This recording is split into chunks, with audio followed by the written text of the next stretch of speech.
कुछ नहीं कर सकती थी। पर इसमें मेरी क्या गलती है? हाय, मैं रचना। तुम्हारा क्या नाम है? नमिता।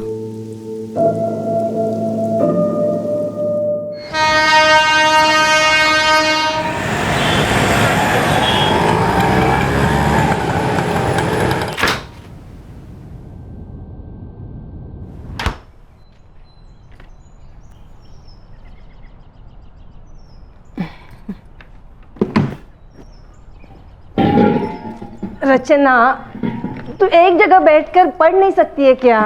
आई, अब मैं पानी भी नहीं पी सकती क्या? देख, तुझे मैथ्स भारी जा रहा है ना, तो महेश सर के साथ बात कर ले। हाँ, मेरी बात हो चुकी है। हो आई। और एक साल फेल नहीं हो सकती है तू। मालूम है आई।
काय का रचना, तेरे महेश सर बोल रहे थे कि मैथ्स के एक भी सवाल का जवाब तूने सही नहीं दिया। आई, तभी तो तुम चाहती हो ना कि मैं महेश सर से स्पेशल ट्यूशन लूँ। वो ट्यूशन का छोड़, लेकिन सारे जवाब गलत कैसे हो सकते हैं? फिर से फेल होने का सोचा है क्या तूने? बाड़ा, क्लास में ध्यान क्यों नहीं देती तू? आई, मैं पूरी कोशिश करती हूँ, लेकिन मैथ्स ना मेरे दिमाग में नहीं घुसता है। देख बेटा, ये 10वीं तू कैसे भी करके पास कर ले। तेरे बाबा और मैं ये नहीं कह रहे कि तू आगे जाके पढ़, तो कुछ भी सीख ले कि तू कुछ बन सके, लेकिन कुछ भी सीखने के लिए 10वीं पास होना ज़रूरी है। आई, मैं कोशिश करती हूँ ना। आप देखती हो ना, स्कूल से आने के बाद मैं पढ़ने बैठ जाती हूँ। हाँ हाँ, पढ़ और पढ़, लेकिन 10वीं पास हो ले।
रचना, काय ग, कुठे चाललीस ग? आई, बस थोड़ा ना एक राउंड मार के आती हूँ। बैठे बैठे ना सुस्ती आ गई है। नहीं नहीं, पढ़ाई करने को बैठ। आई, मैं बस अभी आती हूँ।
हाय।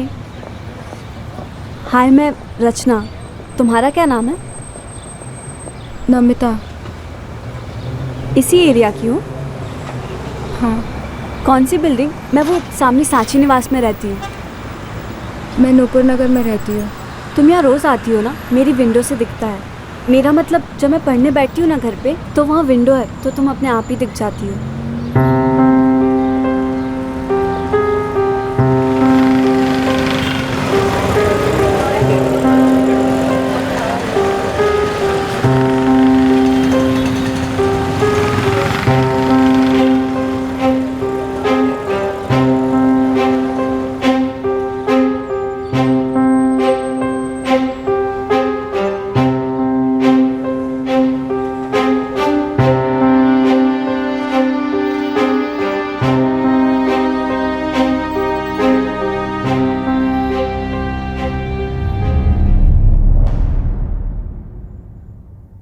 मायूसी में लिपटी नमिता को देखकर रचना के संवेदनशील दिल के तार छिड़ गए। वो नमिता के बारे में जानने के लिए उत्सुक थी। रचना खुद नमिता के पास गई और उसकी तरफ दोस्ती का हाथ बढ़ाया। रचना को जरा भी अंदाजा नहीं था कि बहुत जल्द नमिता के मन का ज्वालामुखी फटने वाला था और वो अपनी मायूसी का कारण रचना को बताने वाली थी। ना, मैं स्कूल नहीं जाती। क्यों? स्कूल क्यों छोड़ दिया? वैसे मुझे भी ना पढ़ाई बहुत टफ लगती है और स्कूल जाना बिल्कुल भी पसंद नहीं है। मुझे तो पता ही नहीं है कि मुझे स्कूल जाना पसंद है या नहीं। अच्छा, तेरे बाबा क्या करते हैं? मेरे बाबा नहीं है। आई बोली कि जब मैं 1 साल की थी तभी वो मर गए। तो तेरी आई सर्विस करती है? मेरी आई नासिक में रहती है। तो तू यहाँ किसके साथ रहती है? मैं मेरे मौसी के साथ रहती हूँ। तो तू स्कूल नहीं गई? मतलब नासिक में भी नहीं? 3री कक्षा तक गई थी, पर स्कूल का नाम याद नहीं।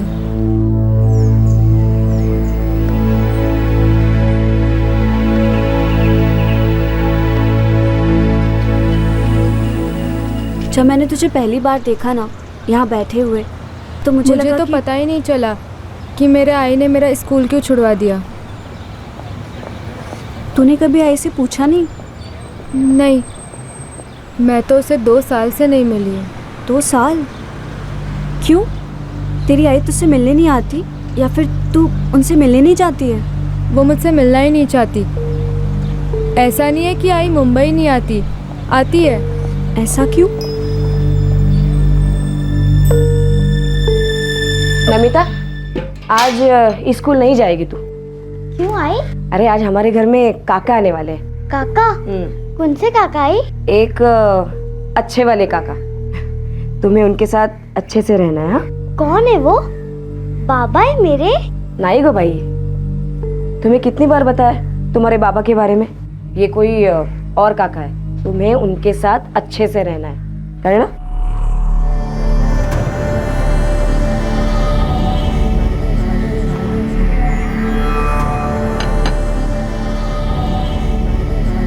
मी नागेश, वो फरीदा ने पता दिया था यहाँ का।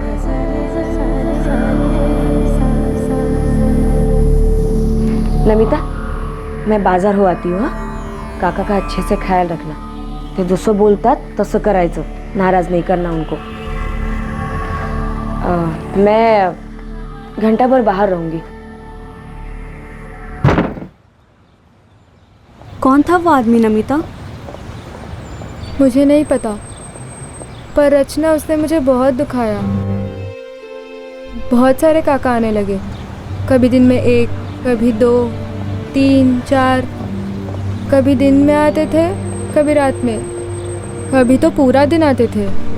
वो दर्द कभी कम नहीं हुआ, बस बढ़ता ही गया। मुझे वो सब बिल्कुल पसंद नहीं था। मैंने आई को बोला था कि मुझे ये सब नहीं करना, पर वो उल्टा मुझ पर ही गुस्सा हो जाती थी। 2 साल पहले एक दिन मुझे बहुत गुस्सा आया। आई, मुझे सब पता चल चुका है कि तू 9 साल की उम्र से मुझसे क्या करवा रही है। वो क्या है? क्या है? गंदा है। मुझे नहीं करना ये सब। क्यों नहीं करेगी? आई, उल्टी आती है, शर्म भी आती है, बहुत दर्द होता है आई। तो उससे घर में पैसे आते हैं, घर चलता है। पर आई, अगर मैं स्कूल जाती तो अच्छी नौकरी कर पाती ना। सपनों में अच्छी लगती है नौकरी। आणि तुला माहिती है पढ़ाई के लिए कितने पैसे लगते हैं? नौकरी और पढ़ाई सपने की तरह भूल जा। जैसे मैं तेरे बाबा को भूल गई। तेरे पैदा होने के बाद पी पी के मर गया, और वो बाद में सुनील कुत्रिया नासिक से हमें यहाँ पे लेके आया, वो भी छोड़ के चला गया। मैं उसे भी भूल गई, एक सपने की तरह। पर आई, इसमें मेरी क्या गलती है? मुझे तो स्कूल जाना पसंद था ना। तेरी पसंद नापसंद से हमारा पेट नहीं भरने वाला, हमें जिंदा रहना है, समझी? हर भूखी औरतें ऐसे ही गंदा काम करती है नहीं ना। आई, हम भी अच्छा काम कर सकते हैं जिसमें शर्म ना आए, दर्द भी ना हो। जो काम हमें ज्यादा पैसा देता है वो सबसे अच्छा काम होता है, समझी? तो आई, मुझे ये सब नहीं करना, और तू भी कुछ नया शुरू कर दे। फरीदा मैडम के घर मेरी आई घर काम करती थी। फरीदा मैडम ने ही मेरी आई को समझाया कि मुझसे वो काम करवाए। हर काका जो मुझे गंदा करने आता था उसके पैसों में से एक हिस्सा फरीदा मैडम को जाता था, बाकी मेरी आई रखती। फिर 2 साल पहले से मैंने ना बोलना शुरू कर दिया। पूरे 5 साल से ये सब चलता आ रहा है, जब तुम सिर्फ 9 साल की थी।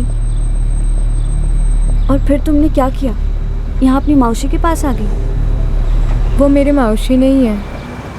अगर आई सांग ना, किधर जा रहे हैं हम लोग? एक नई जगह पे, हमारे घर से बेहतर।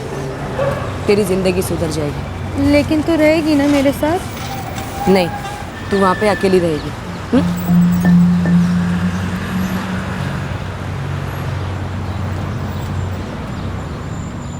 जैसे ही हम उस सोसाइटी में घुसे मुझे याद आ गया था कि मेरी आई मुझे कहाँ लेके आई है। मैं बहुत पहले वहाँ एक बार मेरी आई के साथ आ चुकी थी।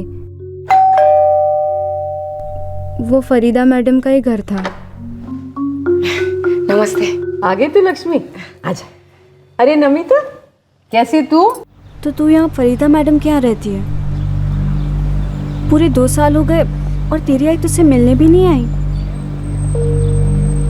कोई फोन? तू बता रही थी कि तेरी आई फरीदा मैडम को कोई हिस्सा देती थी।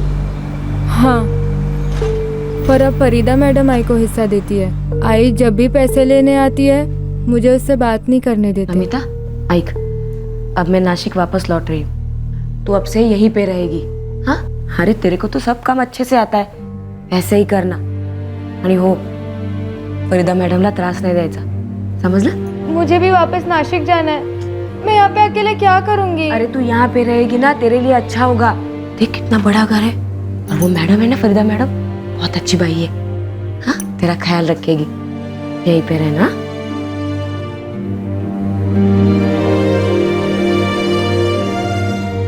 देख नमिता, दिन में कभी 2 तो कभी 2 से ज़्यादा लोगों के पास बैठना पड़ेगा। आदत ना हो ना तो। हेलो हेलो गुड्डू भाई, हाँ हाँ, एक मिनट होल्ड करना। अरे फरीदा, हाँ गुड्डू भाई आ जाना। उसको बोल 4 बजे से पहले हाउसफुल है। अरे दूसरों के साथ बैठाते ना, वो जरीना के पास नवा है। नहीं इकबाल, नमिता ही बैठेगी। उसको बोल इंतज़ार करे, मीठा फल मिलेगा, बार बार आएगा। हाँ ठीक है। हाँ गुड्डू भाई, ठीक 4 बजे आ जाना। हाँ, अरे एक नंबर है, बोला ना। हाँ अम्मी, मुझे ना 150 रुपये चाहिए। किस लिए बेटा? वो स्कूल के बाद मैं अपने फ्रेंड्स के साथ पार्टी मनाने वाली हूँ। ठीक है, अब्बू से ले ले, बोल अम्मी ने बोला है। हाँ अंजुम, जल्दी आ जाना। देख नमिता, मेरे यहाँ पे ना काम बड़े प्यार से होता है। तू बस कस्टमर को खुश रख, जो भी टिप मिलेगी ना वो सारी तेरी। देख, तेरी आई ना तुझे मेरे पास बेच चुकी है। हर महीने ना किस्त जाया करेगी तेरी आई को। इसका मतलब आज से तू मेरे यहाँ ही रहेगी। खाना पीना पहनना सब टॉप का होगा बेटा। तू टीवी देख, बाहर जा, पर काम में कोई कमी नहीं आनी चाहिए। मैडम, मुझे सारे घर के काम आते हैं, मैं वो कर सकती हूँ क्या? बेटा उसके लिए बाई है ना मेरे पास। वो बाई को महीने का मैं जितना पगार देती हूँ ना उतना तो एक दिन में कमाएगी, पता है तुझे? देख, अब ये ना बातें बातें बहुत हो गई। अभी धंधे का टाइम हो गया ना, 9:30 बज गए। अरे 10 बजे तेरी पहली अपॉइंटमेंट है। जा जल्दी से तैयार हो जा जा। मैडम मेरी आई को एक फ़ोन लगा दीजिए ना, मुझे उससे बात करनी है। जाने मन तेरी आई ना तुझसे बात नहीं करना चाहती बेटा। तो उस घर में उसका खून चूसती थी ना, इसलिए तेरी आई ना तेरे को मेरे पास भेज गई। तो अब तू ज्यादा टाइम वेस्ट मत कर, तैयार हो जा। मैं कुछ नहीं कर सकती थी, आई तो नहीं आने वाली थी। वैसे फरीदा मैडम बात करने में अच्छी थी, लेकिन मुझे उससे बहुत डर लगता था। वो हर रोज़ कम से कम 4-5 आदमी लोगों को बुलाती थी।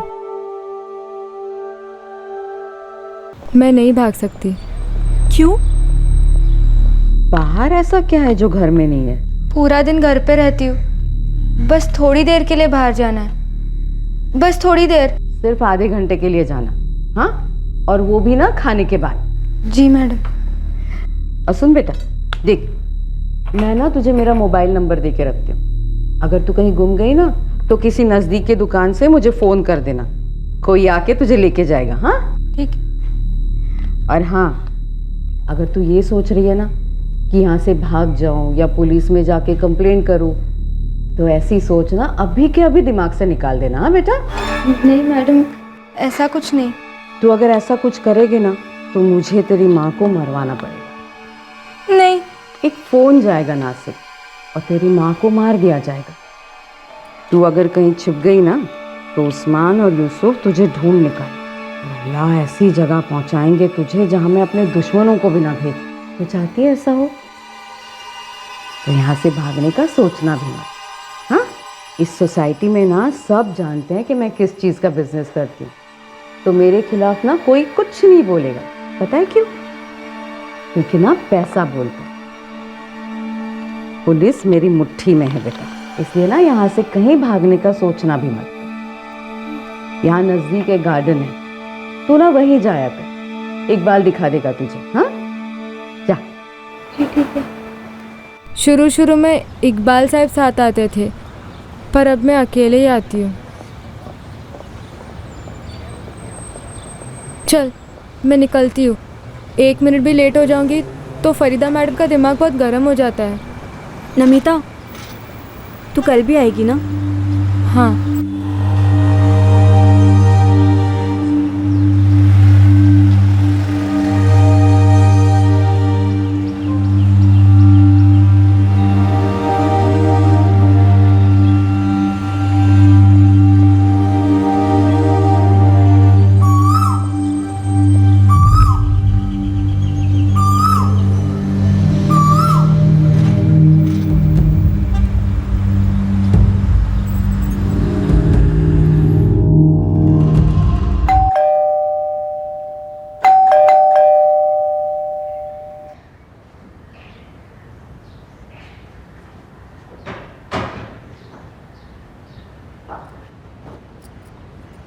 लेट हो गई तू? माफ़ कर देना मैडम, बस थोड़ी सी आँख लग गई थी। 4 बजे मतलब 4 बजे नमिता, कस्टमर वेट कर रहा है यहाँ। तू 4 बजे वहाँ से निकलेगी तो कैसे होगा? 4 बजे धंधे पे बैठना है तुझे, याद है ना? अब जा, जल्दी से मुँह हाथ धो और तैयार हो जा। हाँ जा बेटा।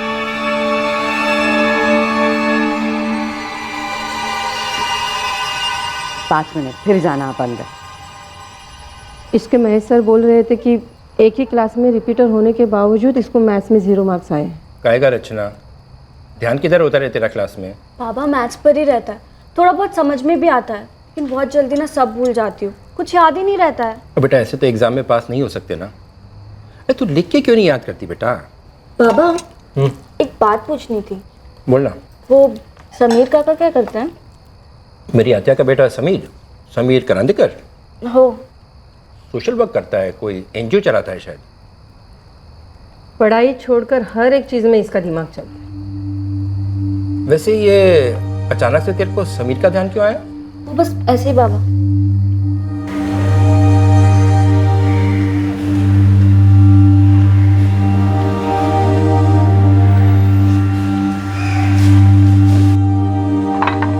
अब कहाँ बाहर जा रही है? बस अभी आई।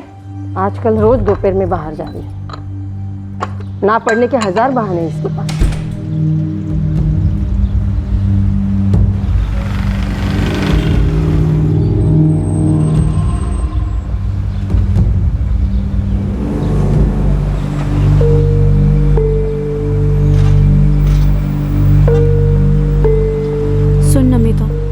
तुझे इसमें से निकलना है। कैसे?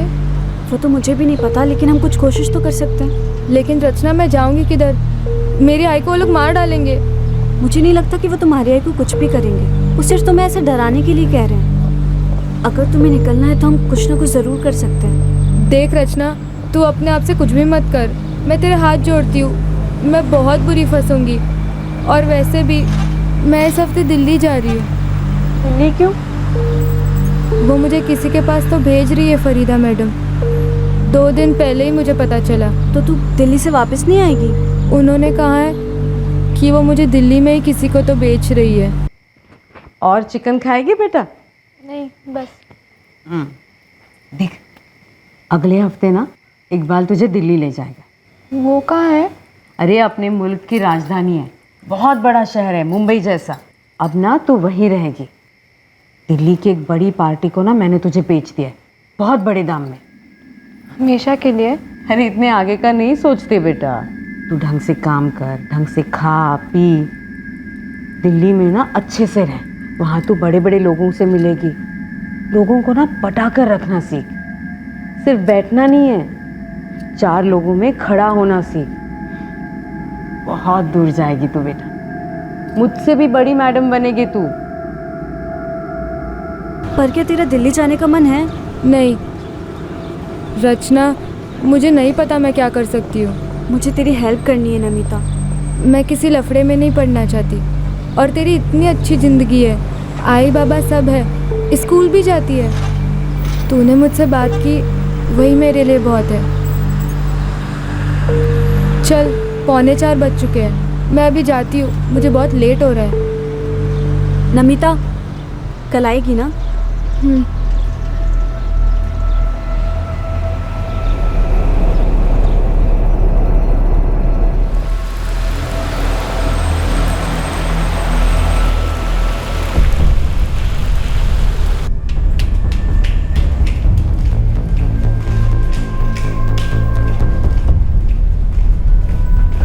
क्या कर सकते हैं काका? सबसे पहले हमें पुलिस के पास जाना चाहिए, लेकिन उससे भी पहले मुझे उस लड़के से मिलना होगा। आप मेरे साथ आएंगे काका? वो रोज़ दोपहर को ना सामने वाले गार्डन में जाती है, हम वहीं बात करते हैं। चला ना काका, अगले हफ्ते वो लोग उसे दिल्ली भेज रहे हैं। उसे वहाँ बेच दिया गया। वो जाना नहीं चाहती, लेकिन अगर चली गई ना तो हम उसे नहीं बचा पाएंगे।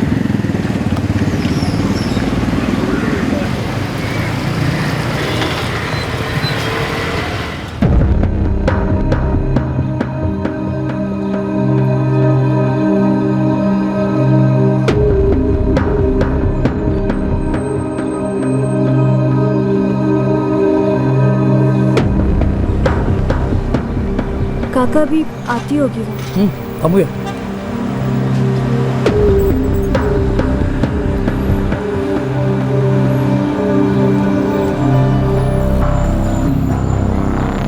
काका वो रोज 3:30 बजे तक आ जाती है और फिर आधे घंटे बाद चले जाती है। आ जाएगी।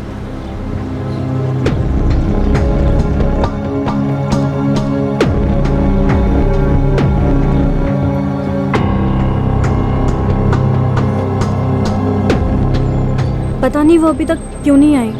आ जाएगी।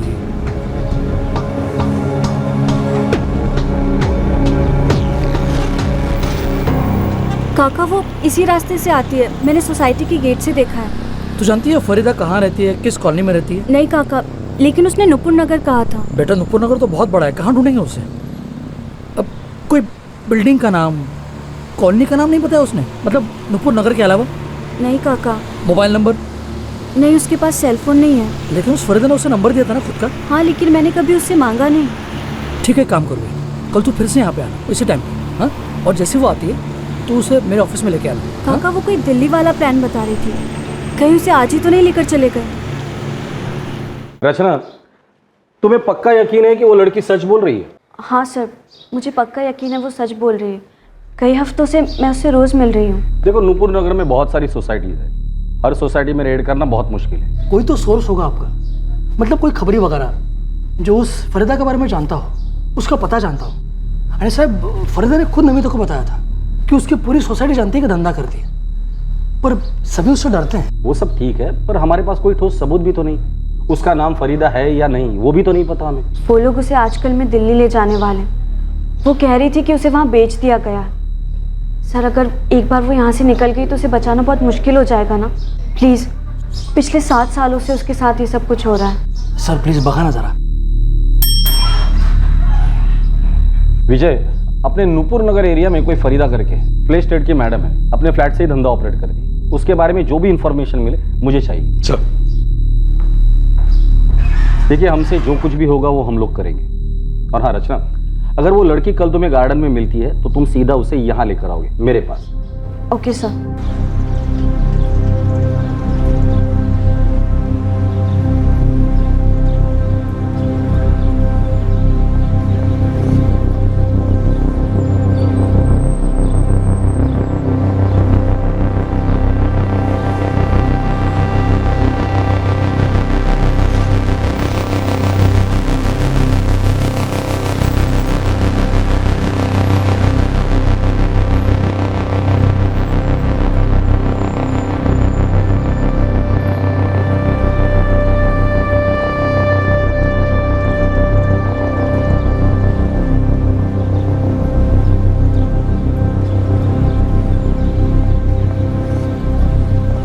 साहब ये फरीदा का पूरा नाम फरीदा शेख है। कहाँ रहती? तीसरा माला, flat number 302, 4 number building, Rukhsana society. ठीक। ये थोड़ी गर्मा गर्मी वाली सोसाइटी है। यहाँ बिना ठोस सबूत या अरेस्ट वारंट वगैरह के घुसेंगे ना तो शोर मचेगा। शोर को खामोश करना हम अच्छे तरीके से जानते। तू सिर्फ इतना बता, ये बच्ची नमिता उस फ्लैट में है क्या? वो तो नहीं पता साहब।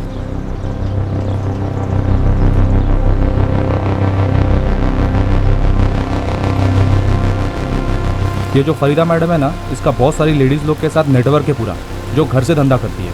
ये कस्टमर लोग को उससे घर पे भेजती है और औरत लोग से दलाली खाती है। इस फरीदा से कांटेक्ट कैसे किया ना सर? यूसुफ अली साहब चल रहा है उसका, सारा काम वही देखता है। नंबर दे इस यूसुफ। काका, नमिता आज भी गार्डन नहीं है। मुझे डर लग रहा है कहीं उसे दिल्ली तो नहीं भेज दिया। हो सकता है। अब क्या होगा काका? क्या हम उसकी दिल्ली में हेल्प कर सकेंगे? हम जरूर उसकी हेल्प करेंगे। मैं अभी निकलता हूँ और तुझे भी साथ लेकर चलता हूँ। पुलिस के पास दोबारा चलते हैं। तुम सही कह रही थी, फरीदा शेख नाम है उसका, रुखसाना बिल्डिंग में रहती है, बड़ी शातिर खिलाड़ी है। सर आप रेड करेंगे ना उस घर पे? और अगर उसने नमिता को दिल्ली पार्सल कर दिया हो तो? सर आप फरीदा मैडम से क्यों नहीं पूछ लेते कि उन्होंने नमिता के साथ क्या किया है? वो सीधा मना कर देगी। वो कहेगी कि मैं किसी नमिता को जानती ही नहीं। फिर जल्दी कुछ करना पड़ेगा।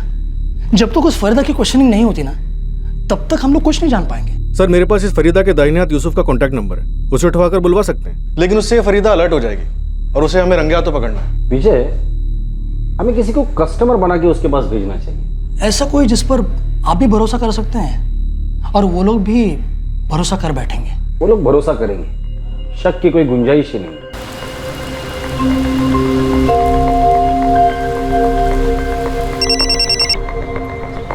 हेलो यूसुफ भाई। हाँ कौन? भाई मेरा नाम ललित है। मेरे दोस्त राजेश ने आपका नंबर दिया है। हाँ बोल। टाइम पास के लिए एक लड़की चाहिए थी। रूम है क्या तेरे पास? नहीं नहीं, जगह नहीं है मेरे पास। मेरे को भाई 5 मिनट दे, मैं देखता तेरे को किधर बिठा सकता हूँ। लेकिन भाई देख, रेट के मामले में अपने को कोई चिक नहीं मांगता। भाई मैं क्या बोल रहा हूँ, वो लड़की थोड़ी कम उम्र की चाहिए थी। अच्छा, कौला माल मांगता है, मिलेगा भाई। लेकिन देख, लड़की का उम्र जितना कम रहेगा ना, रेट उतना ज़्यादा रहेगा। हाँ ठीक है, मंजूर।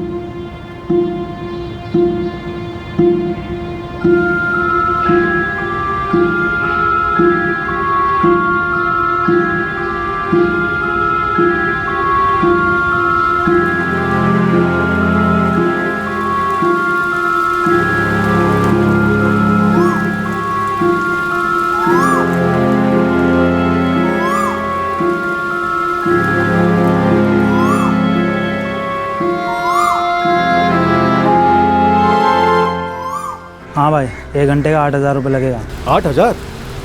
अरे ये तो बहुत ज़्यादा है। मैं पहले बोला था ना, मेरे को रेट के मामले में झिकझिक नहीं मांगता है। एक तो साला तुम लोग के लिए छोटी लड़की लाओ, ऊपर से मोल भाव। अरे लेकिन भाई थोड़ा तो कम करो ना। भाई देखिए, एक ही रेट बोलता है, उसके ऊपर 1 रुपया भी कम नहीं करेगा मैं। 7,500 1 घंटे का बोल मांगता है। हाँ ठीक है ठीक है। वो लड़की ज़्यादा छोटी तो नहीं है ना, एकदम बच्ची तो नहीं है ना? अरे भाई 16 साल का कच्ची गली है। कहाँ हूँ? नूपुर नगर। हाँ, उधर रुखसाना सोसाइटी है, उसमें 4 नंबर बिल्डिंग में 3रे माले पे 302 कमरा नंबर। ओके, खबर आ लिया, निगाह।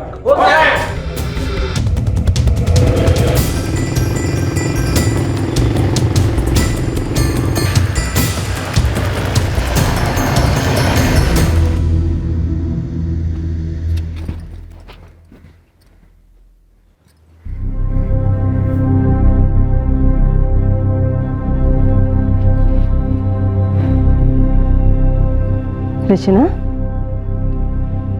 बड़ा तबीयत तो ठीक है ना तेरी? कुछ दिनों से तू ज़्यादा ही खोई खोई सी लग रही है। आई मेरी एक फ्रेंड ना बहुत तकलीफ में है, बस वो बच जाए। कौन सी फ्रेंड? वो ना रोज़ गार्डन में आती थी, तो मैं उससे रोज़ मिलने जाती थी वहाँ पे। तू उससे मिलने जाती थी? क्या हुआ है उस लड़के को और क्या नाम है उसका?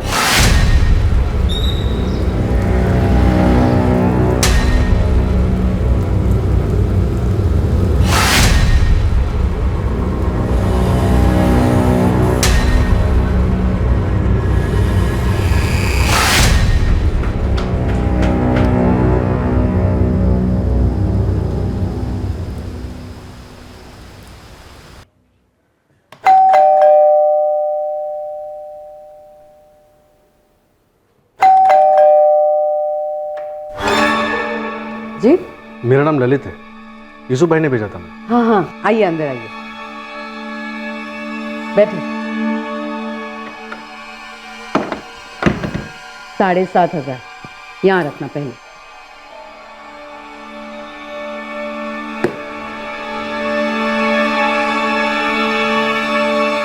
फरीदा, चंदू का मैसेज आया है, वहाँ जाना था। ठीक है, टाइम दे उसको, इसके बाद और एक कस्टमर है। आइए, अरे इधर आइए।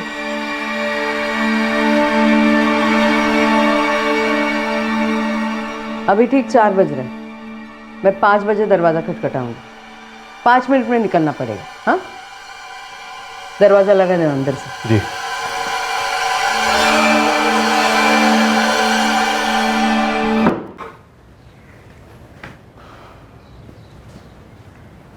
नाम क्या है तुम्हारा? राबिया। विजय साहब फ्लैट में पहुंच गए होंगे ना? हाँ, वो फोन करेगा, उसके बाद हम लोग निकलेंगे। ये तुम्हारा असली नाम है? बैठो, डरो मत। देखो, मैं कोई कस्टमर नहीं हूँ, पुलिस वाला हूँ। तुम्हारी दोस्त रचना ने मुझे भेजा है। अब मुझे अपना असली नाम बताओ। नमिता। रचना से तुम कहाँ मिली थी? गार्डन में। आखिरी बार कब मिली थी उससे? 2 दिन पहले। उसके बाद मैं जा नहीं पाई क्योंकि मैडम ने भर भर के कस्टमर लोगों को टाइम दे के रखा था।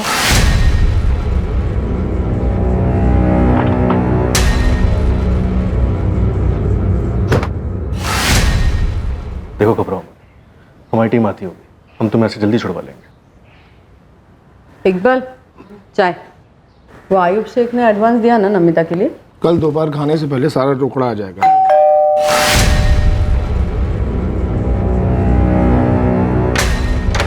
आप कौन? इंस्पेक्टर अरुण भोसले। चल साइड लाओ। साहब अंदर क्या घुसा है? ए मां, तिकडे बघ। काय झालं साहेब, बसा ना चुप तुम्ही। बैठो। अरे काय झालं साहेब, बसा ना। बच्चे बाहर लियो।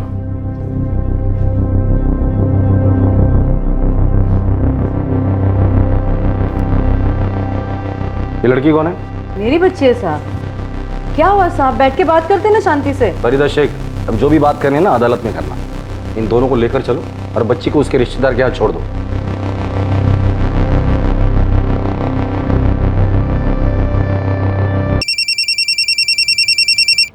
हो काका। रचना, एक चांगली बातमी है, तेरी दोस्त नमिता को हमने बचा लिया है। काका कहाँ है वो? यहीं बैठी है मेरे सामने, पुलिस स्टेशन में। काका मैं वहाँ आ सकती हूँ क्या? हाँ हाँ, क्यों नहीं, तुझे देखकर नमिता बहुत खुश होगी। साहब, मैं बहुत अच्छे से रखती हूँ लड़कियों को, मारपीट नहीं करती हूँ, अच्छा खाने को देती हूँ, पहनने को देती हूँ। अरे वो एनजे वाले क्या ध्यान रखेंगे, उतना अच्छे से ध्यान रखती हूँ। पूछो ना आप लड़कियों से। फरीदा, आखिरी बार पूछ रहा हूँ, नमिता के माँ का एड्रेस और फोन नंबर क्या है? सीधे से बताया तो ठीक है, वरना ये 2 कांस्टेबल तेरी ऐसी सेवा करेंगे ना, यहाँ से सीधा हॉस्पिटल जाएगी। तो अंजुम को हम लोग अनाथ आश्रम में डाल देंगे, जिंदगी भर नहीं देख पाएगी उसे फिर। मेरी अंजुम को दूर रखो इस सब से। क्यों? अच्छा हाँ, तेरी बेटी है ना, इसलिए उस पर आँच नहीं आनी चाहिए। और अंजुम जिस घर में बड़ी हुई है, न जाने वहां कितनी लड़कियों को नोचा गया है तेरी वजह से। बोला ना साहब, मेरी बेटी को दूर रखो इस सब से। तो नमिता के माँ का एड्रेस और नंबर दे दे। ये मेरे को नहीं मालूम साहब, वो नमिता को मेरे को बेच के चली गई। आ जाती है कभी कभी अपना बैलेंस लेने। फोन दो इसका, ले ले फोन करो उसे, उसको बोल अकाउंट सेटल करना है, अभी के अभी आ जा, सारे पैसे लेकर जा। क्या अकाउंट सेटल करना है साहब? अपन अपना अकाउंट सेटल करते हैं ना। आप फिगर बोलो, अरे इन दोनों का भी ऐड कर दो, 1 घंटे में पैसा आ जाएगा। आपके लिए ना नमिता को फ्री कर देती हूँ बस। एक काम करता हूँ, अंजुम को यहाँ लाता हूँ, उसे भी देखने दे उसकी अम्मी की क्या हालत हो रही है। जा अंजुम को लेकर आ। ए रुक, करती हूँ फोन।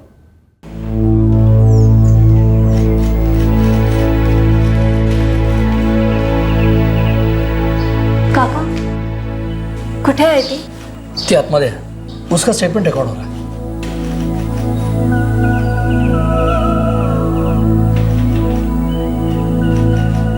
काका अब नमिता कहाँ जाएगी? मैंने चाइल्ड केयर कमेटी से बात कर ली है. अब उसका केस वही लोग हैंडल करेंगे. बस बिल्कुल सही जगह भेजिए.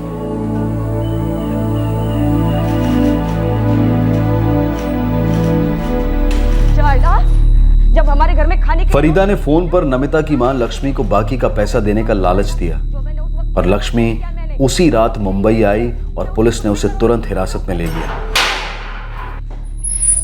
हे फरीदा मैडम, लक्ष्मी में रत्ती भर का पछतावा नहीं था कि उसने एक बेहद अमानवीय और भयंकर जुर्म किया था. मजबूरी और गरीबी की आड़ में अपनी 9 साल की बच्ची को स्कूल से निकालकर वेश्यावृत्ति में डाल दिया था.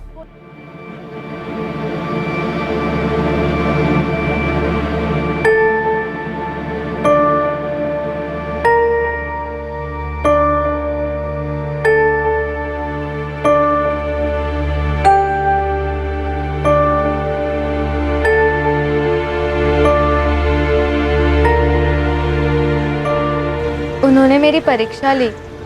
अब वही तय करेंगे कि मैं कौन सी कक्षा में बैठूंगी. अगले महीने से तो मेरी स्कूल भी चालू हो जाएगी. मुझे पढ़ाई करना ना बिल्कुल पसंद है और मैथ्स तो जैसे मेरा दुश्मन ही है. फिर भी आई बाबा कह रहे हैं कि एटलीस्ट 10th तो पास कर ले. मगर तुम ना खूब पढ़ना, रुकना मत, बस पढ़ती ही जाना. हाँ रचना, मैं मेरे आई से मिली, वो जेल में है. तुम खुश हो ना? हाँ रचना, थैंक यू. अरे थैंक यू कैसा? दोस्तों में थैंक यू नहीं कहते. रचना, तुमने मेरी बात सुनी. मतलब मैंने कभी नहीं सोचा था कि मैं अपने बारे में किसी को कुछ बता पाऊंगी. सच कहूँ तो मैंने भी कभी नहीं सोचा था कि मैं किसी की बात सुन पाऊँ.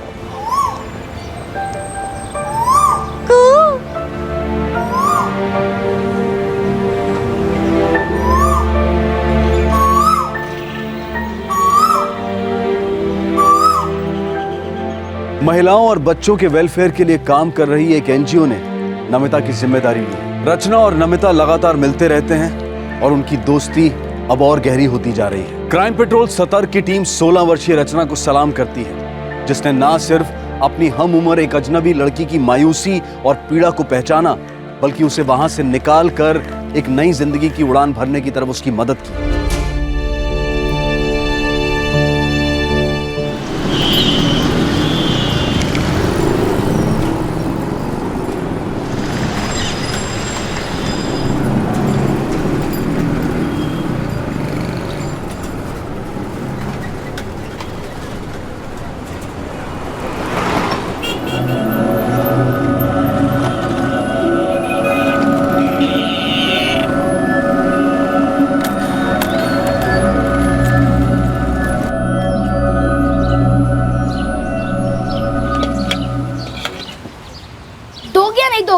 हमने कहा ना नहीं देंगे, तो अरे बापू बोले नहीं देंगे. फिर बार बार काहे पूछते रहिए दोगे या नहीं दोगे? काहे नहीं दोगे? अरे बुढ़बक, तोरी अम्मा और हम दिन रात मजदूरी करते हैं, पीठ की हड्डी तुड़वा तुड़वा के 100-200 रुपया कमाते हैं. उसमें से 50 रुपया तुमको सिनेमा देखने के लिए दे दें. रो रो कर टीवी खरीदवाया, इसमें काहे नहीं देखता अपना सिनेमा? ये टीवी नहीं डिब्बा है, इस पर कुछ नहीं आवत. तो बाजार में वो जो बड़ा बड़ा टीवी का दुकान है ना, वो का बाहर खड़ा होकर दे. स्कूल में 50 में 50 नंबर ले आओ, दे देते हैं 50 रुपया. बैठा चुपचाप बैठा, खाना खत्म करा. नहीं चाहिए हमका गंदा खाना, गंदे माँ बाप, हर चीज ना ना ना, हम घर छोड़कर जा रहे. रोको मत. ऐसे गुस्सैल को हम लोग पालने लगे ना, एक दिन ही हम लोग को बेच देगा.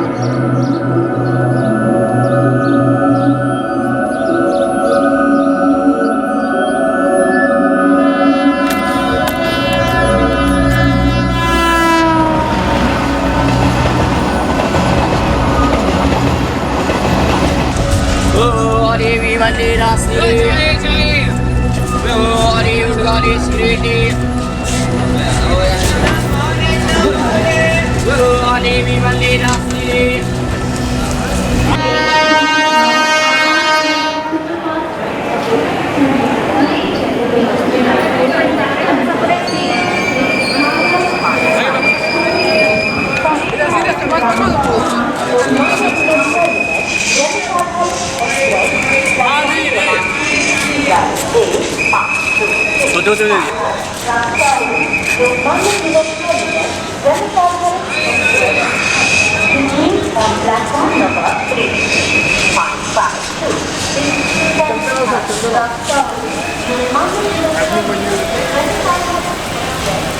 ओ भाई, हाँ?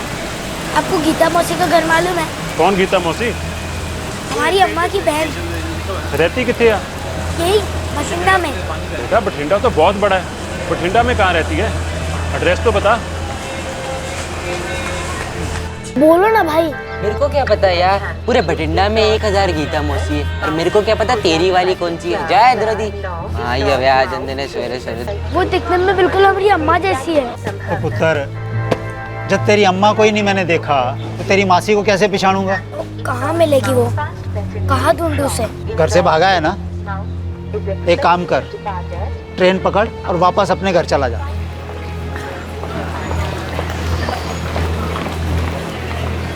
अरे सुन, इधर आ।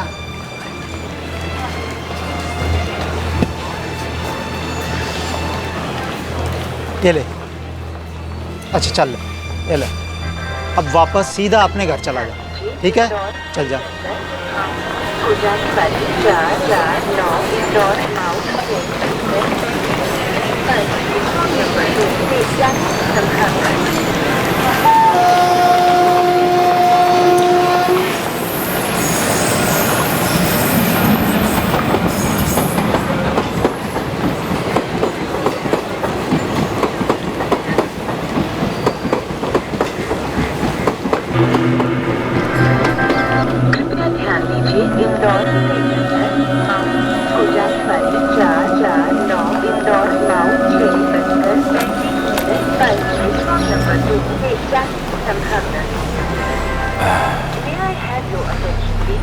क्या बात है बेटा, गुम हो गए हो?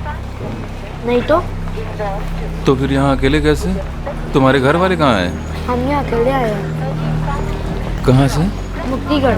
मुक्तिगढ़। तो बेटा यहाँ कौन है तुम्हारा? हमारी मौसी यहाँ बठिंडा में रहती है, हम उनका ही घर ढूंढ रहे हैं। क्या नाम है उनका? गीता मौसी। अरे तुम गीता जी के भांजे हो? आप गीता मौसी को जानते हैं? उनका घर मालूम है हमको? हाँ, वो हमारे घर से बस 2 मिनट के रास्ते पे रहती हैं। चलो हम तुमको छोड़ाए वहाँ पे हैं। तुमको देख के बहुत खुश होंगी वो। आओ चलो। तभी मैं सोचूं तुझे कहाँ देखा है, कहाँ देखा है। तू बिल्कुल गीता जी की तरह दिखता है। हाँ, गीता मौसी बिल्कुल हमारी अम्मा जैसी दिखती है। सचिन को अपने चंगुल में फांसने के ठीक 1 महीने बाद इसी आदमी ने एक और 11 साल के बच्चे अर्जुन को भी अगवा कर लिया था, जब अर्जुन अपने घर के बाहर गली में खेल रहा था। पंजाब के एक शहर में हुए इस हादसे में इन दोनों बच्चों के साथ जो हुआ वो एक रोंगटे खड़े कर देने वाली दास्तान है।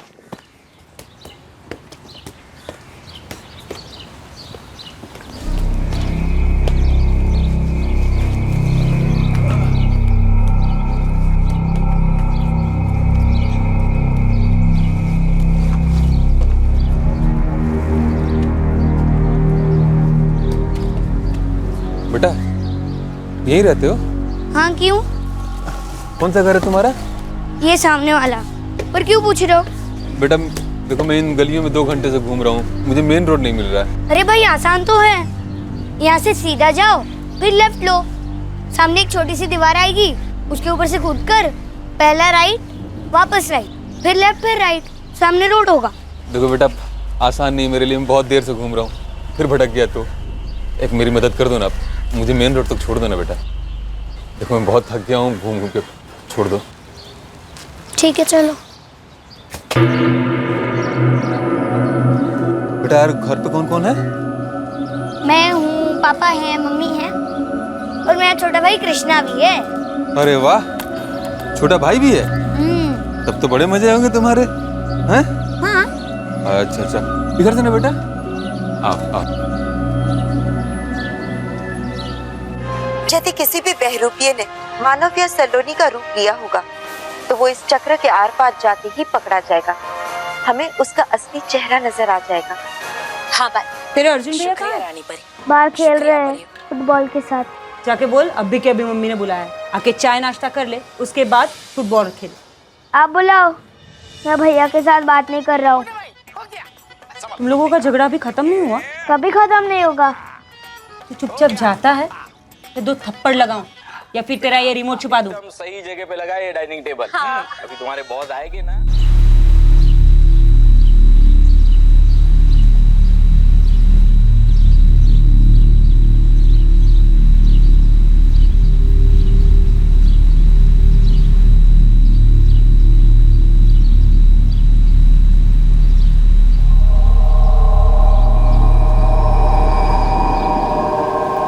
बाहर नहीं है का क्या मतलब? कहीं और खेलने गए होगे मम्मी? कहाँ? मुझे नहीं मालूम। ठीक है, मैं ही देखती हूँ। अर्जुन, भाभी जी अर्जुन को देखा क्या कहीं?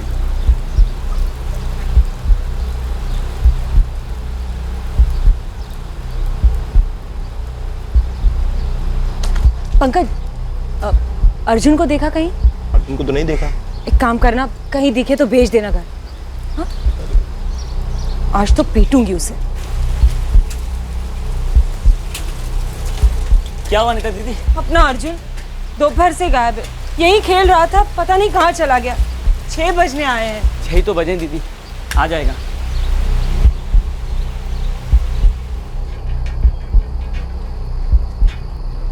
क्या हुआ? देखिए ना अपना अर्जुन, दोपहर से कहीं नहीं दिख रहा है। अरे होगा मोहल्ले में कहीं अपने दोस्तों के साथ। अब बच्चा तो है नहीं कि घर का रास्ता भूल जाए, आ जाएगा।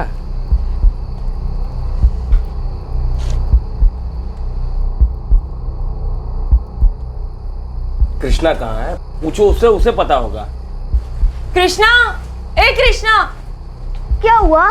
दोपहर में ये दोनों रिमोट के लिए झगड़ रहे थे, उसके बाद वो बाहर खेलने गया। मेरे पास एक गेम है, लेकिन ये सबके लिए नहीं है। छोड़ उसे, छोड़ उससे। मम्मी देखो ना, सुबह से खेल देके जा रहा है। मुझे फुटबॉल देखना है। बोल ले इसको रिमोट दे दे। मेरे सीरियल का टाइम है। तेरा सीरियल हमेशा आते रहता है, रिपीट में देख लेना। तू कौन सा फुटबॉल देखकर रोनाल्डो बनने वाला है? छोड़ उसे। मार क्यों रहा है तू उसे? इसको और कोई तरीके से समझ थोड़ी आता है। हाँ बाबा, लखन मामा ने इसको सर पे चढ़ा के रखा है। ये छोटा तो क्या, मैं कौन सा बड़ा हो गया हूँ? इसकी साइड ही लेते रहो आप हमेशा। मैं किसी की साइड नहीं लेती हूँ। अभी खाने का टाइम है तो कोई भी टीवी नहीं देखेगा, और खाने के बाद भी पापा और मामा आए तब तक दोनों आधा आधा टाइम टीवी देखेंगे, समझ गए? ये अपना हिस्सा देख चुका है। ये शाम तक से मैं टीवी देखूंगा। क्या कर रहे हो तुम?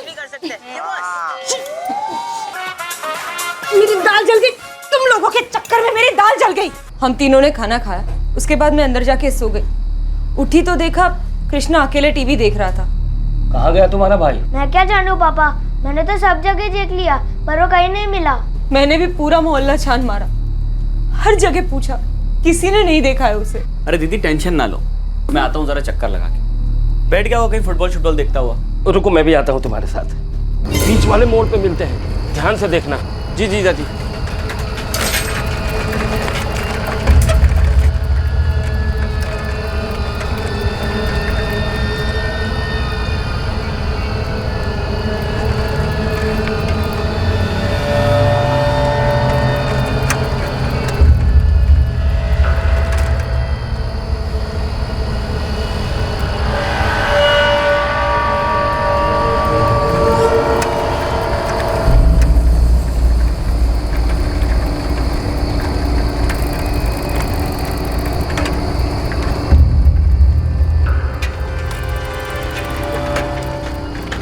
क्या हुआ?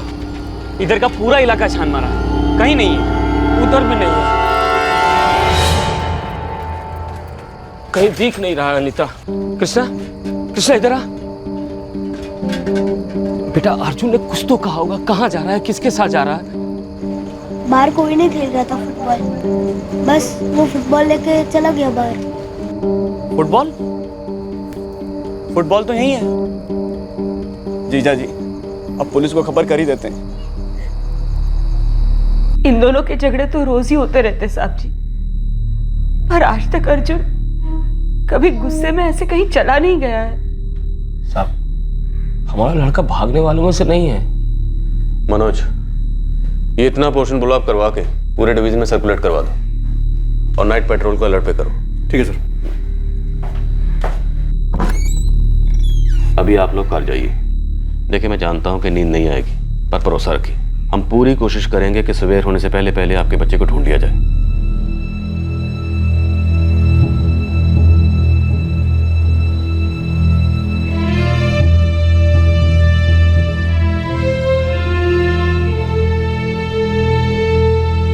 अर्जुन ऐसा भागेगा नहीं, मुझे लगता है कुछ हुआ होगा। मतलब किसी ने उठा लिया क्या उसे? अरे कहाँ दिमाग के घोड़े दौड़ा रही हो तुम? शांति रखो, कहीं फंस गया होगा, पुलिस ढूंढ लेगी उसे। जीजा जी, हमने भी अपनी तरफ से कुछ करना चाहिए। क्यों ना हम अर्जुन के पोस्टर छपवाएं? हाँ, सही कह रहा है तू। मेरे दोस्त सुखवीर का प्रिंटिंग प्रेस है, कल सुबह वही छपवाते हैं।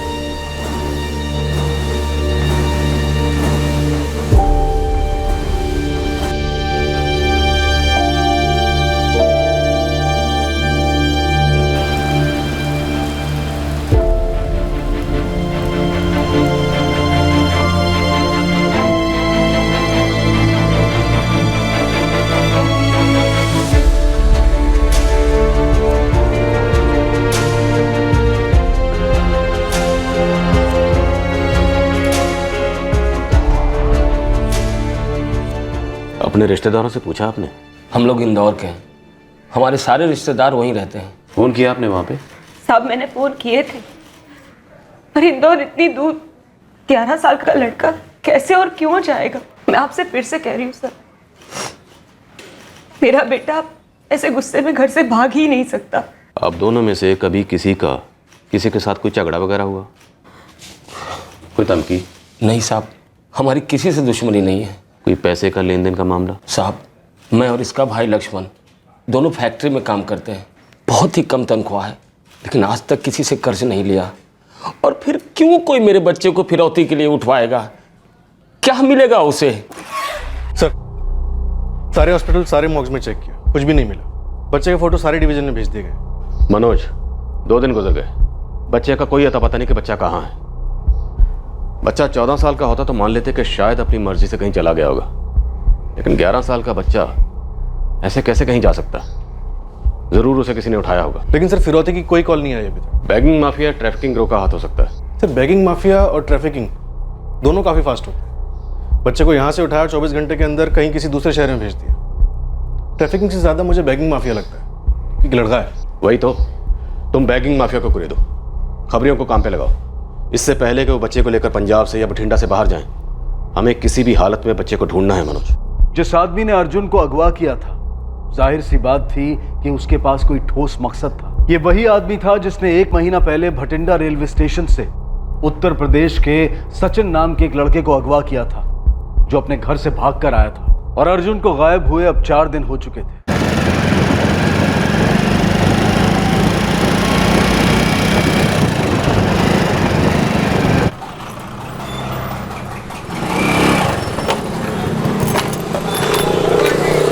लस्सी दो।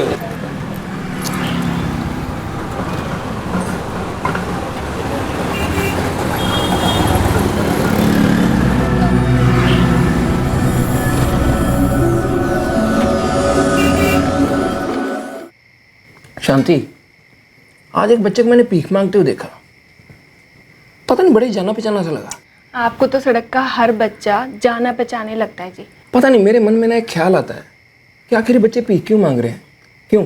अपने माँ बाप की वजह से या कोई और कारण है? शांति, मैं रोज़ इन बच्चों को ना भीख मांगते हुए देखता हूँ। ये बच्चे रोज़ बदल जाते हैं, एक दिन एक जगह पे होते हैं, अगले दिन नहीं होते। और जब मैं इनसे बात करने जाता हूँ तो भाग जाते हैं। क्या लगता है तुम्हें, ये अपनी खुशी से भीख मांग रहे हैं या ये बच्चे डरे हुए हैं? देखिए जी, ये सब ना आदत की बात होती है।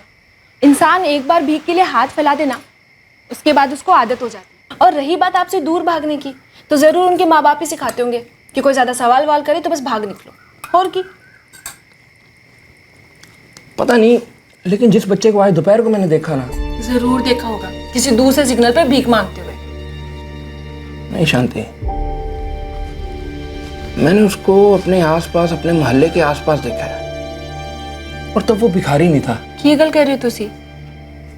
हमारे बगल वाले मोहल्ले से 4-5 दिन से एक बच्चा गायब हुआ है, पोस्टर भी लगे हुए। अच्छा, पर मेरे को नजर नहीं आए पोस्टर। कितने दिन हो गए गायब हुए बच्चे को? यही कुछ 4-5 दिन से पोस्टर लगे हुए हैं, किराने वाली दुकान पे भी देखे हुए हैं।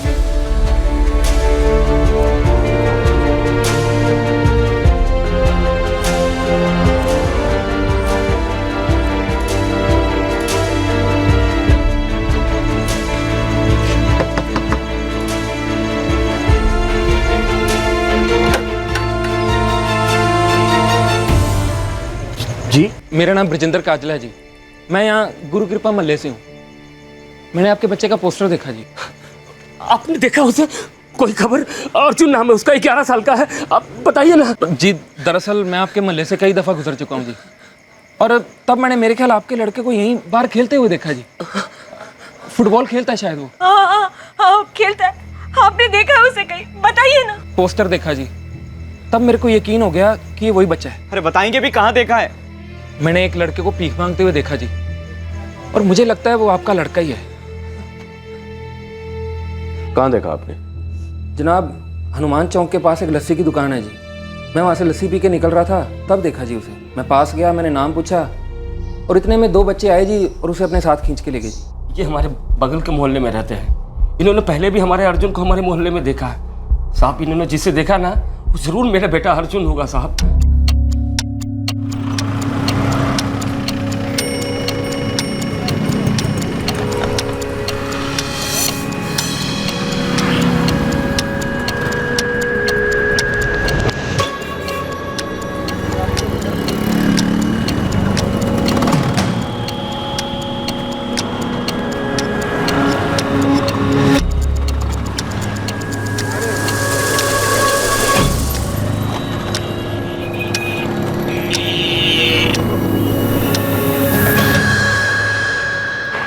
जनाब, मैंने उसी पेड़ के नीचे देखा था जी। आपने लड़के से नाम पूछा तो हो सकता है वो गैंग अलर्ट हो गया और उस बच्चे को शायद यहाँ ना बिठाएं। तो कहीं और बिठाएंगे ना सर? आप पता कर सकते वो कहाँ है? जनाब, मैंने उनमें से कई बच्चों को कई बार स्टेशन की मार्केट में घूमते देखा जी। दरअसल जनाब, हर जगह दिख जाते हैं जी ये बच्चे। होते अलग अलग हैं मगर एक जैसे ही लगते हैं, मानो अपने हो। मनोज, एक काम करो, अलग अलग टीम बना के फैल जाओ। इस भिखारी नेटवर्क को अंदर बाहर करो। कहीं ना कहीं ये बच्चा हमें जरूर मिलना चाहिए। Right sir. ये सवाल उनके मन में भी उठता है जो इन बच्चों के प्रति सहानुभूति महसूस करते हैं, और उनके मन में भी जिन्हें इन बच्चों से घिन आती है। आखिरकार ये बच्चे इतना घिनौना काम करने के लिए राजी कैसे हो जाते हैं? सब कुछ छोड़ छाड़ कर भाग क्यों नहीं जाते? क्या ये काम उनसे जबरदस्ती करवाया जाता है, या फिर जबरदस्ती उनके साथ कुछ किया जाता है जिसकी वजह से उनके दिमाग पर कंट्रोल किया जाता है? और अगर ऐसा है तो वो सब कैसे होता है?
अर्जुन बेटा, आप हमें बता सकते हो आपके साथ क्या हुआ था?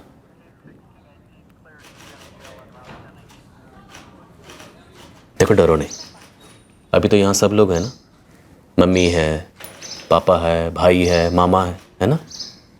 बोलो आपके साथ क्या हुआ था और किसने किया? बोलो। फिर भी वो लोग मुझे ढूंढेंगे, वो हर जगह होते हैं। कौन लोग? वही लोग सर। जब मैंने पापा और मामा को देखा, वो मुझे देख रहे थे, मैं तब तक उनकी तरफ नहीं बढ़ा जब तक वो खुद मेरे पास ना आए।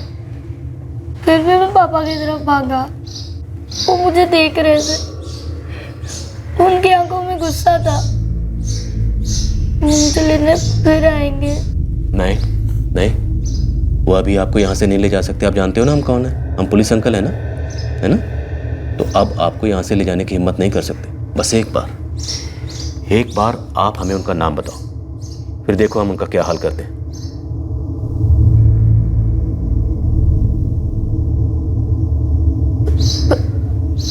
महेश भाई।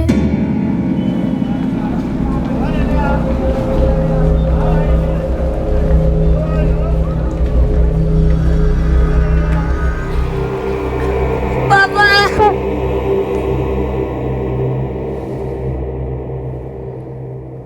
रेलवे पुलिस को इस महेश भाई के बारे में अलर्ट करो।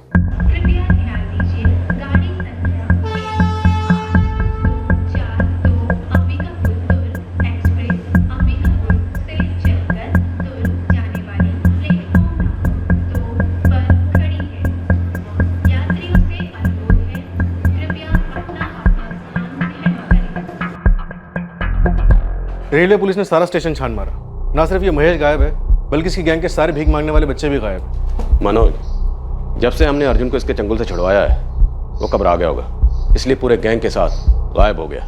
सर अर्जुन उनके साथ रहा है, वो सबसे वाकिफ है, वो जरूर कोई ना कोई लीड दे सकता है। बिल्कुल, लेकिन मनोज वो छोटा बच्चा है, अभी डरा हुआ है, घबराया हुआ है। पता नहीं उस मासूम ने क्या क्या देखा होगा, क्या क्या सहा होगा। अभी उसे उसके माँ बाप के पास रहने दो, कल सवेर उसके साथ आराम से बात करेंगे।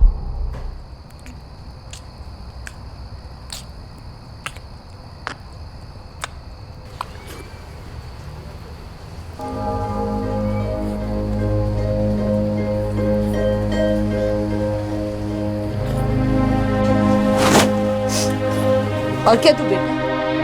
सब कुछ।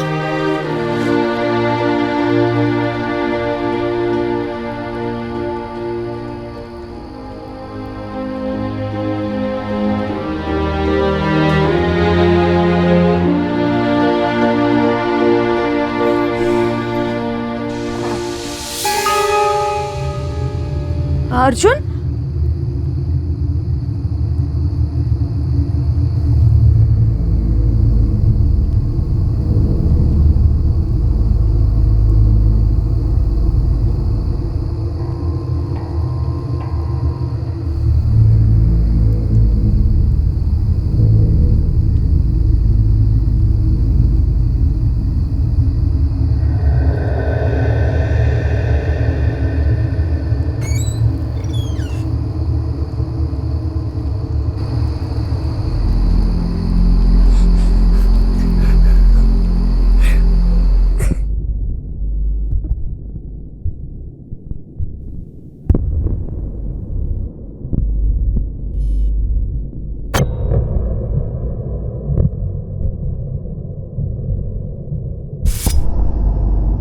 मैं गुस्सा नहीं था सर, मेरे भाई के साथ रोज फाइटिंग होती है। मैं फुटबॉल प्रैक्टिस कर रहा था तो वो सामने से आया। देखो मैं इन गलियों में 2 घंटे से घूम रहा हूँ, मुझे मेन रोड नहीं मिल रहा है। मुझे लगा सच्ची में भूल गया होगा तो मैं उसके साथ गया। उसके बाद क्या हुआ? फिर मुझे याद नहीं, वो चलते चलते बात करते करते, फिर जब मैं सुबह उठा तब मैं एक छोटे से कमरे में था। बहुत ही छोटा था वो कमरा, वहाँ बहुत अंधेरा भी था और बदबू भी। उस कमरे की कोई दीवार नहीं थी और कोई छत भी नहीं था, जैसे सब टिन का बना हुआ हो। आपकी बात समझ गए। आप ये बताओ कि अगर हम आपको अपने साथ लेकर जाएं तो आप उस जगह को पहचान लोगे? डरो नहीं, अब हम हैं ना आपके साथ, आपको कुछ नहीं होगा, प्रॉमिस।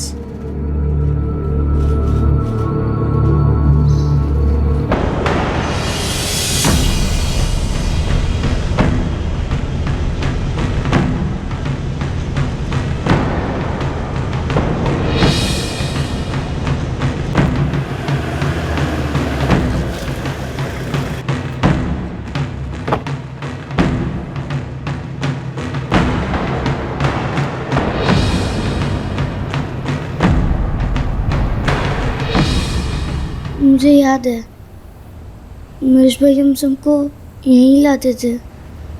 उस घर में? हाँ।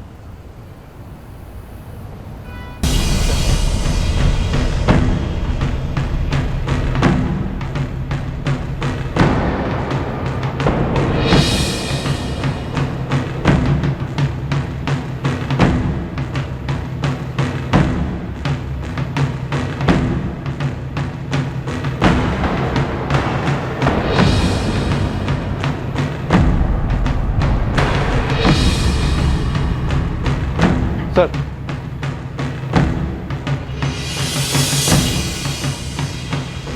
इसे फॉरेंसिक में भेजा। इस ड्रग का नाम जानना जरूरी है, अर्जुन के इलाज में काम आएगा। सर लेकिन अर्जुन के घर वालों के पास लौटने की खबर सुनकर महेश सारे बच्चों को लेकर फरार हो गया होगा। हो सकता है उसने बठिंडा ही छोड़ दिया हो। बठिंडा छोड़कर या पंजाब छोड़कर ये आखिर कहाँ भागेगा?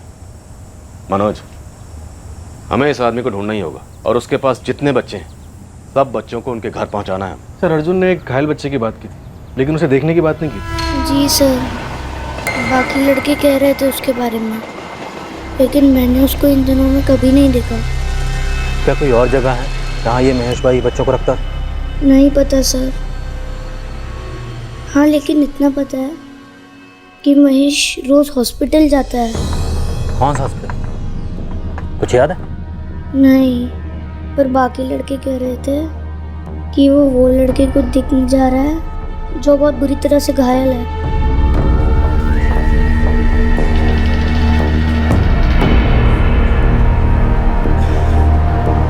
गंदा खाना, गंदे माँ बाप, हर चीज ना ना ना, हम घर छोड़कर जा रहे हैं।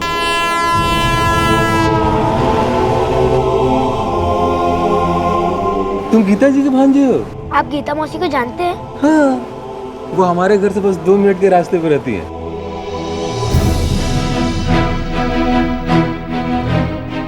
मनोज, बठिंडा के सारे अस्पताल स्कैन करो। अभी तक हमें सिर्फ इतना पता है कि 11 साल का बच्चा बुरी तरह से जख्मी है, लेकिन ये हमें पक्का नहीं पता कि इस महेश ने अस्पताल के रिकॉर्ड में अपना नाम असली लिखवाया या नहीं। सर बच्चे की टांग टूटी है, फिलहाल ढूंढने के लिए इतना काफी है। शुरुआत गवर्नमेंट और म्यूनिसिपल हॉस्पिटल से करते हैं।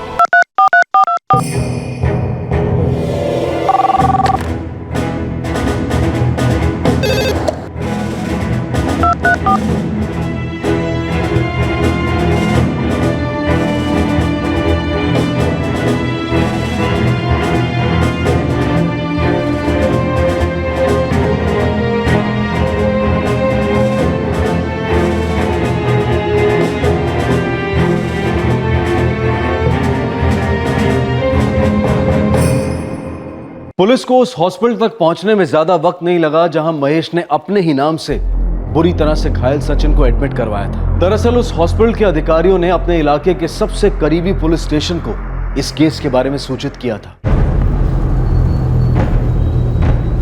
ओके सर, बच्चे का नाम सचिन मौर्य है, उसको एडमिट कराने वाले आदमी का नाम महेश है। महेश, कहीं उसका नकली नाम तो नहीं है?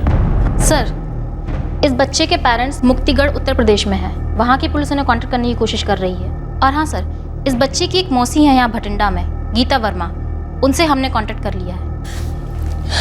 जी, मेरा नाम गीता वर्मा है, मुझे पुलिस का फोन आया था। ये सचिन मौर्य आपको भांजा है ना? जी। रात का सबसे सस्ता टिकट मिला है, परसों सुबह तक हम लोग भटिंडा पहुंच जाएंगे। हमारा लड़का ऐसा क्यों निकला जी? कभी हमारी बात नहीं सुनी, कभी नहीं। वो महेश भैया बोले वो गीता मौसी को बिल्कुल अच्छे से जानते, उनके घर से खाली 2 मिनट दूर रहते हैं। फिर क्या हुआ बेटा? पहले तो वो उनका खाना खिलाए। लो खाओ, जी भर के खाओ आज। ऐसा खाना बहुत दिनों बाद नसीब हुआ होगा ना।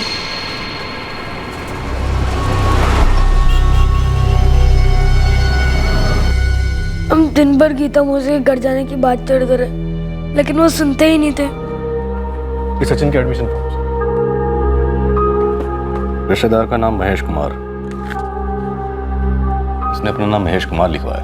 कम से कम घर से निकलने से पहले अपनी अम्मा से हमारा नंबर ले लेते। हमारे अब्बा बापू जी से झगड़ा हुआ था, हम गुस्सा थे उससे, इसीलिए मैं तरगट रहता। आपको क्या मालूम था ये सब होने वाला है? सबसे अच्छे स्केच आर्टिस्ट को बुलाओ और उसे अर्जुन और सचिन के साथ बिठाओ।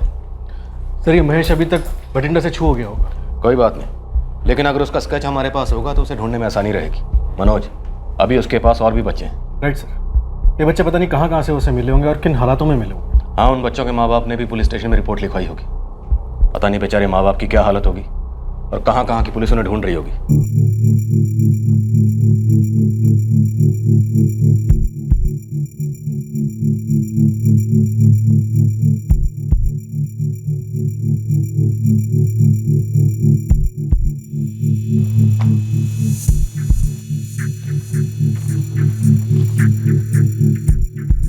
महेश नाम है इसका।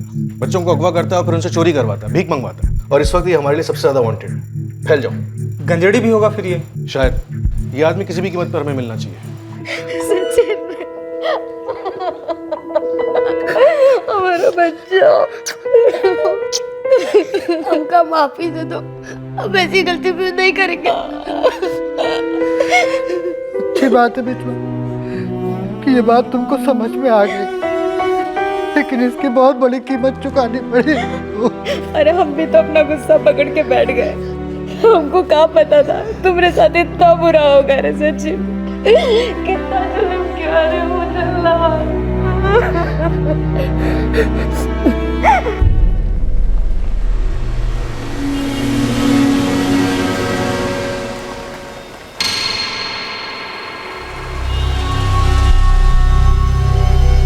वही है साहब जी, पक्का वही है। कहाँ है? वो जी यहीं जो स्टेशन के पास जो फैक्ट्री है वहीं सोया हुआ है।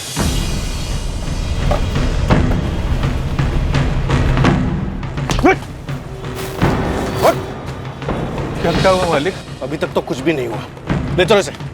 मैंने क्या कहा मालिक, मैं तो यहाँ सोया हुआ था।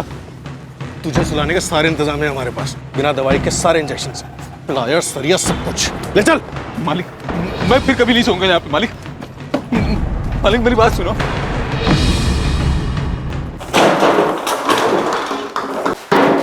कुछ नहीं मिलेगा सिवाय कबाड़ के। साहब मैं यही करता हूँ, आप लोग गलत समझ रहे हो साहब।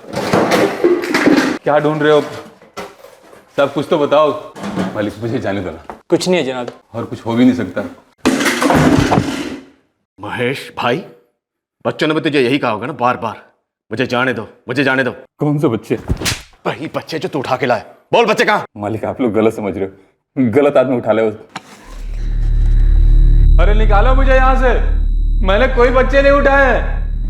हाँ सर, यही है।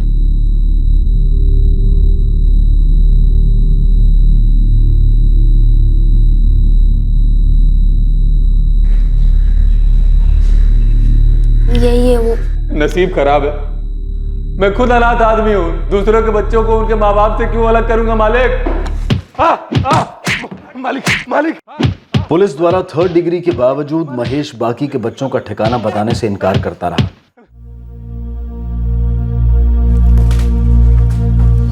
साहब अब आपसे क्या छुपाएं, हमारे पिटवा सचिनवा अब की चौथी बार भागा है गुस्सा। हम दोनों दिहाड़ी मजदूर है साहब, इसकी मांगों को पूरा करने की ताकत ना है हमारे पास, और ना ही इस पे नजर रखने का टेम।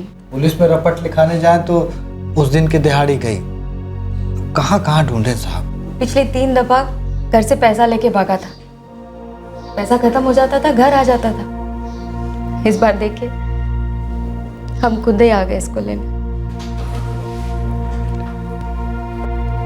एक बात बताएं आप, जब मैं छोटा था ना, तब मैं भी अपने माँ बाप से झगड़ा करता था, जिद करता था, लड़ता था। मुझे लगता था वो मेरी बात क्यों नहीं मानते, बहुत गुस्सा आता था। लेकिन घर से भागने के बारे में मैंने कभी नहीं सोचा, क्योंकि घर से भागने का मतलब अपने आप को मुसीबतों में डालना। जब हम घर से भाग जाते हैं मुसीबतें आती हैं ना, और फिर देखो मम्मी पापा का रो रो कर बुरा हाल हो जाता है। आगे से ऐसा नहीं होगा सर। देखो एक बात हमेशा याद रखना, अगर तुम्हें कोई बात बुरी लगे या कोई चीज़ चाहिए तो हमेशा माँ और बाबा को बताओ। लेकिन अगर वो किसी बात के लिए मना करते हैं, कोई चीज़ तुम्हें लेकर नहीं दे पा रहे, तो इसका मतलब ये तो नहीं ना कि तुमसे प्यार नहीं करते। प्यार तो करते हैं ना, करते हैं कि नहीं? तो इसलिए घर से भागने के बारे में बिल्कुल मत सोचना, अपनी माँ और बाबा से बात करो। आज के बाद हम घर छोड़ के नहीं जाएंगे।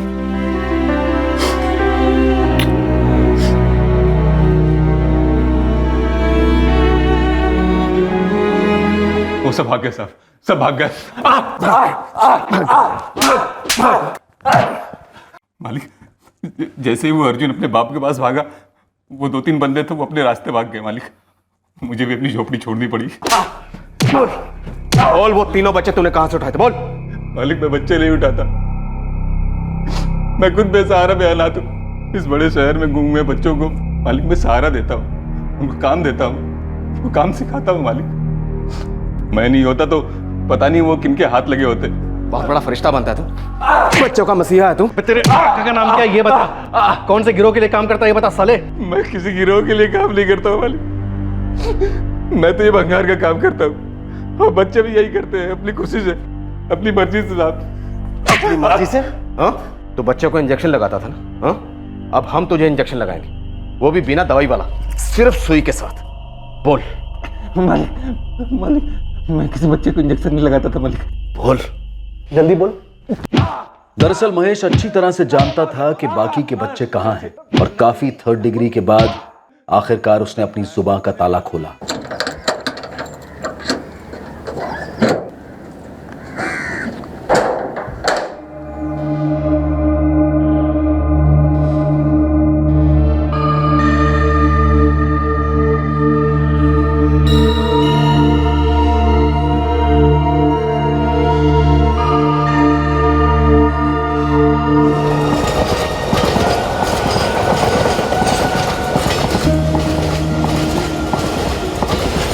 पता शांति, वो चंदन कॉलोनी वाला लड़का, वो अर्जुन, उसके पोस्टर छपे थे, वो अपने घर वापस लौट गया। कमाल करते हो तुसी, पूरे मोहल्ले ने पता है कि वो लौट आया। अरे इतना ही नहीं, पुलिस ने एक और बच्चे को भी ढूंढ निकाला उस भिखारी गैंग से, और उसको भी अपने माँ बाप के साथ वापस भेज दिया है यूपी। बड़ी चंगी गल है जी।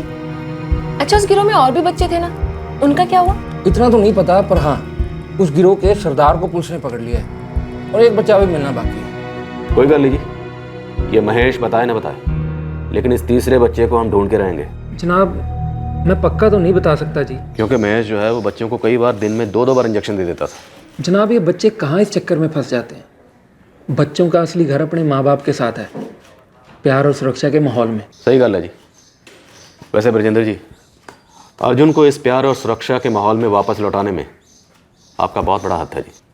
और इनफैक्ट अगर सचिन आज अपने माँ बाप के साथ है तो वो भी सिर्फ आप ही की वजह से। हमारा पूरा डिपार्टमेंट आपका बहुत धन्यवादी है जी, थैंक यू वेरी मच। और रही सचिन और अर्जुन के माँ बाप की बात, तो वो तो आपको ज़िंदगी भर दुआएं देंगे जी। बस जनाब मेरी भी यही दुआ है जी कि बाकी के बच्चे भी जल्द से जल्द अपने घर वापस लौट जाएं। अपने आप को पैदाइशी अनाथ बताने वाले और महेश को अपना सब कुछ कहने वाले पिंकू और विक्की की कोर्ट में पेशगी के बाद उन्हें चाइल्ड केयर कमेटी के हवाले कर दिया गया है।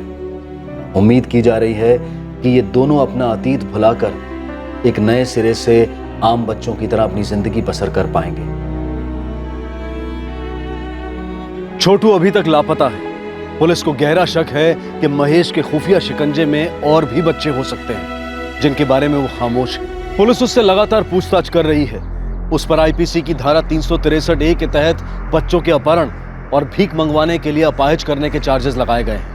उस पर आईपीसी की धारा 506 भी लागू हुई है फॉर क्रिमिनल इंटिमिडेशन। आज के इस केस में अर्जुन और सचिन घर लौट पाए। 2 और बच्चों को भी छुड़ाया गया।